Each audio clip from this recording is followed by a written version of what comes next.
Somewhere out there is someone taking home the same paycheck you are. Same city. Same zero in the same account the year you both turned 29. One of you stops working 13 years before the other, and nothing in your bank app will ever tell you which of you it is. Her name is Jamie. 3 years in, she got a raise, moved somewhere the dishwasher worked, financed a car that still smelled new, and stopped checking the grocery total, which is what you'd do. It's what I'd have done. His name is Jade.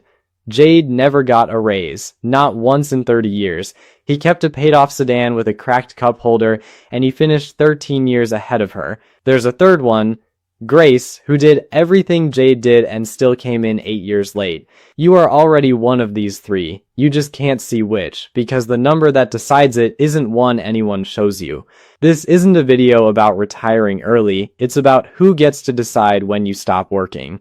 My name is Nick, and I've spent an unreasonable share of my life staring at spreadsheets that explain why hardworking people stay stuck. If you've ever gotten a raise and somehow felt probably never seen written down at all, and one of the four shows up twice, on both sides of the equation, which is the entire reason this video exists. And keep all three of them with you as we go, because each one is going to fail a different number. Jamie fails the second, Grace fails the third. Jade doesn't fail any of them, which sounds impressive until you find out he never earned more than the person he beat. Also, hold on to Jamie specifically. In year 31, she's going to get a phone call, and what happens to her that afternoon depends completely on a number she never once checked. Number 1 is your savings rate, not how much you save. What percentage of your take-home pay you keep? Can you answer that right now off the top of your head? Not roughly. Actually, most people can't, and it's not a discipline problem. Nothing in your life reports it to you. Your bank app shows you a balance, your pay stub shows you gross, net, and a column of deductions you stopped reading in your 20s. Your brokerage shows you a green number and a red number. Not one of those screens shows you the percentage, so the one metric that governs the rest of your working life is the only one you'd have to go build by hand. Because you can probably recite your credit score to the exact digit, and that's a number a company invented to decide how much interest to charge you. Almost nobody knows the one that decides when they're allowed to stop working. We memorize the one the bank cares about. Nationally, we're not doing well. Americans are currently saving under 3% of what they bring home. The long-run average is closer to 8.5%. So we're running at about a third of normal, which is a rate that would get you thrown out of a piggy bank. Here's why your percentage matters more than your salary. Save 10% of your take-home, and you're about 50 years from financial independence. Save 20%, it's 37. Save half, it's under 20. Notice what's missing from that list. Dollar signs.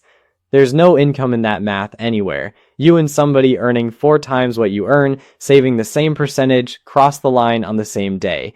Because saving more does 2 jobs at once. It grows your pile and it shrinks your target. Now let me walk that back, because income doesn't matter is true, and it's also the most dangerous sentence in this video. The math is income blind. Your options are not. If you're in the bottom 5th of American earners, there is no compressible spending in your budget, and telling you the math is income blind is like telling you the marathon is open to everybody. Technically true, not the point. But there's a second row in that same table that cuts the other direction, and almost nobody mentions it. Move your savings rate up a single point from 5% to 6%, and you buy back nearly 4 years of your life. Move from 65 to 66 and you buy about 4 months.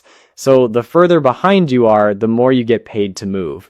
That is the only place in the entire American economy where that's true, and nobody advertises it. Jade never ran any of this, he just quietly refused to let his life get more expensive. Jamie started where he did, and then she didn't, and that brings us to your second number. Number 2 is your annual spending. This is the one that shows up twice. Watch what actually happened to Jamie. The raise arrives, her spending rises to meet it, which is the most normal thing a human being can do. Her savings rate drops, and here's the part nobody warned her about. Her finish line moved. Because your target was never a dollar amount somebody handed you. It's roughly 25 times whatever your life costs. Make your life cost more. And the target walks away from you while you're still running at it. Jamie went from 37 years to 40. She got a raise, and it made her 3 years poorer. Her balance climbed every single month for 3 decades, so every year the news looked good, and the whole time the line was moving faster than she was. Now, here's the comparison.